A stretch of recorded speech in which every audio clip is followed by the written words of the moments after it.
Antes de empezar yo a contaros, quería pediros un ejercicio de memoria. Entonces, me gustaría que os pusieseis bueno, unos años atrás, algunos más, otros menos, cuando vosotros teníais que prepararos para un examen, ¿cómo lo hacíais? ¿Sois de los que hacíais resúmenes?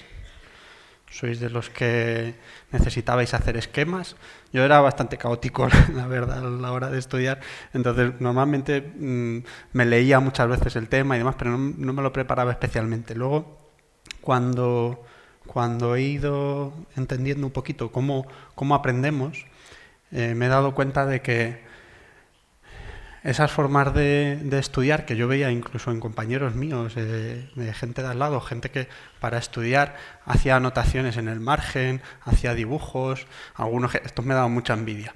Los que hacían los resúmenes y los dejaban todos en colores preciosos, esos luego son los que yo se los pedía, porque a mí se me daba fatal. Entonces, todas estas formas de estudiar tienen que ver con esto, con las inteligencias múltiples. Lo digo porque a veces nos pensamos que esto es algo más novedoso, aunque esta teoría de Howard Gardner ya tiene bastantes años, pero que es algo de ahora, una moda, algo que... y yo, sin embargo, pienso que yo ahora he descubierto que mi inteligencia era más lógico-matemática, a mí me ayudaban más los esquemas, que también tenía una inteligencia más visoespacial, entonces me ayudaba también a hacerme mis dibujos, a hacerme mis esquemas. Y eso me ha abierto luego mucho la mente. Yo, sin embargo, no era especialmente buen estudiante. Y mi experiencia de estudiante tiene que ver con algo parecido a esto, no sentirme visto. No sentirme visto, no sentirme reconocido. No tenía mi experiencia como alumno no fue buena. No tuve buena experiencia, pero sin embargo eso me ha dado una oportunidad muy buena ahora que cuando yo llegué a la docencia, que tampoco llevo mucho menos seguramente que algunos de vosotros, llevo 9 años dedicado a la docencia, eso me ha permitido ser muy crítico. Esta experiencia previa que yo tuve me ha hecho cuestionarme muchas cosas. Eso es lo que quería yo compartir con vosotros en este ratito. Y esa es la idea que quiero transmitiros. No sé si conocéis este sitio, está en París, es el Palacio del Jardín de las Tullerías. Es un sitio precioso, si queréis ir a visitarle, es una maravilla. Os cuento una anécdota así muy sencillita. Napoleón, cuando gobernaba en París, en su época, estaban pintando un banco. Esta es la historia del Banco de Pino Verde, que lo tenéis ahí arriba. Cuando mandaron a pintar este banco, él decidió que para que las damas de la corte de ese momento no se manchasen, puso un soldado al lado del banco, vigilándole, para que nadie se manchase. Y la anécdota no empieza ahí, empieza 40 años después, cuando Eugenia de Montijo, una granadina, que estaba casada con Napoleón III, 40 años después, paseaba por los jardines y vio que había un soldado pegado al banco y estaba ahí constantemente. Resulta que Napoleón dio la orden al soldado de vigilar este banco, pero nadie se molestó en preguntar qué había por detrás ni por qué tenía que vigilar ahí. Ese soldado estuvo 40 años, esto es una anécdota real, estuvo 40 años pues, un soldado siempre vigilando ese banco porque nadie se preguntó qué había o por qué había que vigilar ese banco. Entonces creo que hay veces que en la escuela nos pasa eso. No nos preguntamos preguntas fundamentales. Yo, hablando de un poco de todo, yo cuando estuve con una persona muy amiga mía que nos hablaba de entrevista familiar, de intervención con familias. Y me decía que cuando hay algo muy importante, tenemos que dedicarle tiempo a ponernos de acuerdo en qué es lo importante. Entonces él me decía que la época del noviazgo, cuando las parejas se conocen, tiene una función principal y es que se pongan de acuerdo en qué es el amor. Cuando las parejas se ponen de acuerdo en qué es el amor, entonces la cosa tiende a funcionar. Tiene muchas más probabilidades esa pareja, es algo real, tiene muchas más probabilidades esa pareja de funcionar en el futuro que si no le han dedicado ese tiempo a ponerse de acuerdo. Entonces, creo que en educación, en general en las escuelas, tenemos que ponernos de acuerdo en determinadas cosas que son importantes. Por ejemplo, ¿qué es la inteligencia? ¿Qué es ser inteligente? ¿Qué consideramos en las escuelas ser inteligente? Entonces yo os traía aquí para contaros un poquito, aunque creo que ya todo lo conocéis, pero la inteligencia, el concepto tradicional de inteligencia, nos habla de una inteligencia única, permanente, la cual te hace que tú naces con una inteligencia, un cociente intelectual, y mueres con ese cociente intelectual, no tienes posibilidades de modificarlo. Sin embargo, la teoría de las inteligencias múltiples nos habla de que tenemos una configuración de hasta 8 inteligencias y que cada uno somos inteligentes a nuestra manera, y que además esas inteligencias son entrenables. Tú naces con una configuración, pero puedes entrenarte en las distintas inteligencias. Con lo cual, eso en la educación nos da muchas posibilidades, porque eso quiere decir que todos somos inteligentes. Todos somos inteligentes a nuestra manera. Y además podemos modificarlo. ¿Qué pasa si eso lo llevamos a cabo en el aula? ¿Cómo cambia? ¿Qué percepción tenemos de los alumnos? Y al hilo de eso, yo me hago también una pregunta más cuando preparaba esto, y quería traerla aquí con vosotros. Me preguntaba, ¿qué es aprender? Según el biólogo chileno Humberto Maturana, aprender tiene 2 características fundamentales: el amor y el juego.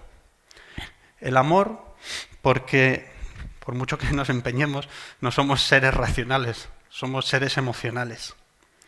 Y como tales, enfermamos cuando no existe amor a nuestro alrededor. Enfermamos hasta físicamente.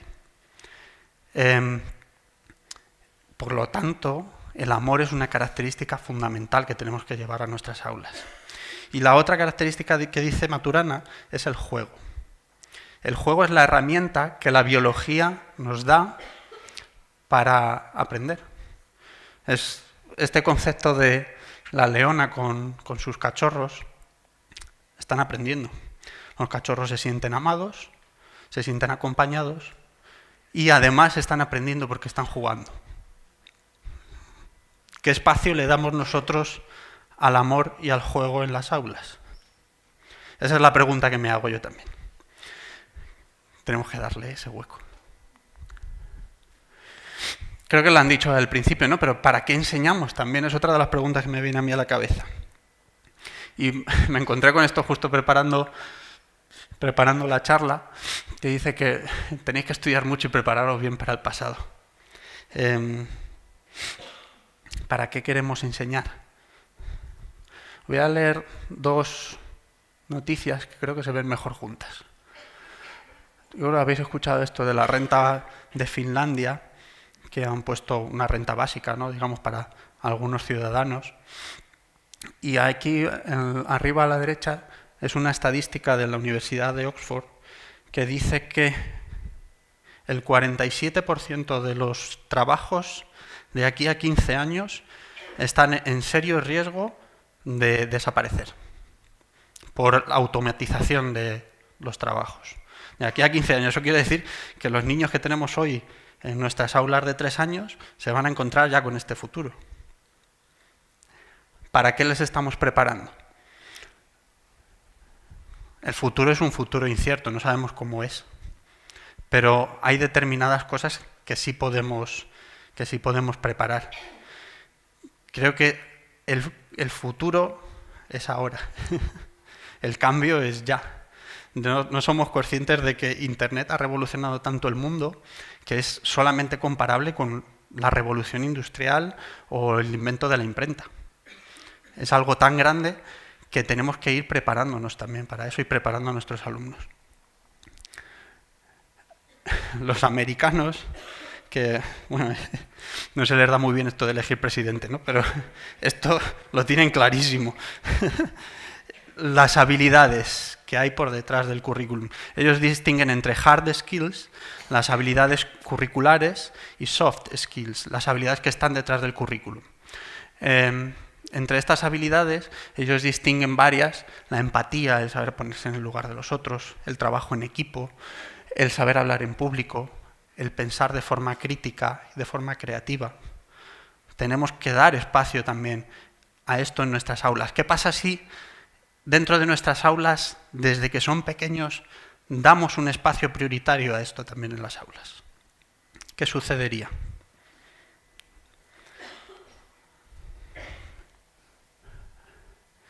Otra de las ideas que me viene a la cabeza también, o me venía a la cabeza preparando esto, es ¿qué es la memoria?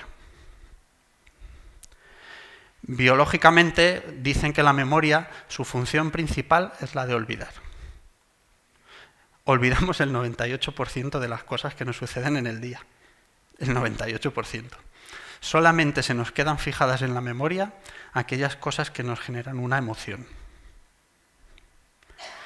¿Qué lugar le estamos dando a la emoción en el aula? De forma muy sencillita, y como tenemos muy poquito tiempo, la emoción en el aprendizaje, os quiero dar un ejemplo que nosotros trabajamos. Sé que conocéis muchos otros, trabajo por proyectos, de otras muchas metodologías. Nosotros, una de las últimas que estamos incorporando dentro del aula son los paisajes de aprendizaje. ¿Cómo se trabaja esto dentro del aula? Y uniéndolo un poquito con el tema de la emoción, nosotros lo que hacemos es diseñar las actividades a través de las inteligencias múltiples, cruzándolas con la taxonomía de Bloom, es decir, generando actividades de diverso grado de dificultad, desde simplemente recordar o unir, hasta evaluar o crear, dando cada vez más profundidad al aprendizaje. Y eso le damos componentes de lo que se le llama la gamificación. La gamificación, de forma muy sencilla, porque voy muy rápido, tiene varios componentes también. Pero imaginaros la potencia que tiene esto dentro del aula. Imaginaros que le damos la posibilidad de meterse dentro de una historia a un alumno, de crear su propio personaje y que además vaya evolucionando, le vaya pudiendo añadir características diferentes. Pueda tener la opción de elegir qué actividades quiere hacer, qué actividades le motivan más, qué actividades le van a beneficiar más a él. Que puede hacer actividades en grupo, individuales, que los éxitos que realiza tienen una repercusión que se puede compartir con los demás y que tiene bonificaciones, va ganando recompensas.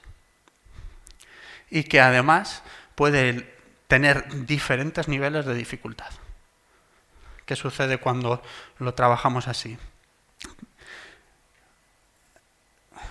Simplemente, y ya termino, un ejemplo práctico de un alumno. Como os decía, cuando yo entré en esto de la educación, este es un alumno de nuestro colegio. Cuando yo entré en la educación no tenía ni idea de nada. Entré casi por casualidad. Y entré en un aula, en cuarto de primaria, llevando una tutoría, y me encontré con un grupito movido, de estos entretenidos, pero era un alumno que me llamó mucho la atención.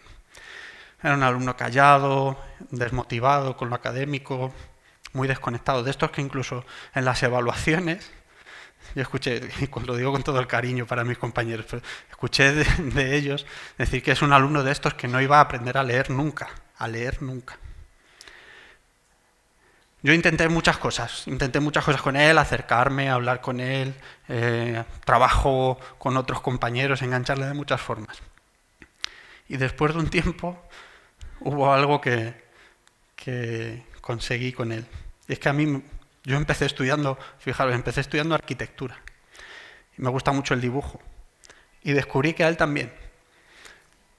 Entonces empecé a cambiar un poco la dinámica de la clase. Yo no tenía ni idea por este entonces de inteligencia múltiple, por supuesto. Pero intenté engancharle de una forma muy sencilla, incluyendo en las actividades algo que tuviese que ver con el dibujo. Si íbamos a contar un cuento, lo contábamos a través de un cómic. Si íbamos a hacer alguna actividad, había que representarla. se fue enganchando, de tal forma que consiguió en cuarto de primaria, consiguió pasar, porque una de las cosas que se planteaba era si tenía que repetir. Consiguió pasar de curso, aprobó todo, los siguientes cursos también, aunque le costaba, pero se siguió enganchando cada vez más. Y hoy en día, este chico, Carlos, está en segundo de bachillerato, y me acordé cuando venía aquí porque nos estuvo hace unos días haciendo unas fotografías de nuestro equipo directivo. Se ha enganchado con la fotografía, hasta tal punto que él, esta página web es suya, tiene su propia página web, ha participado en proyectos de varias revistas y, por supuesto, va a aprobar bachillerato, segundo de bachillerato, y está a punto de conseguir una beca para estudiar en Estados Unidos. ¿Qué es ser inteligente? Pues nada más. Muchísimas gracias.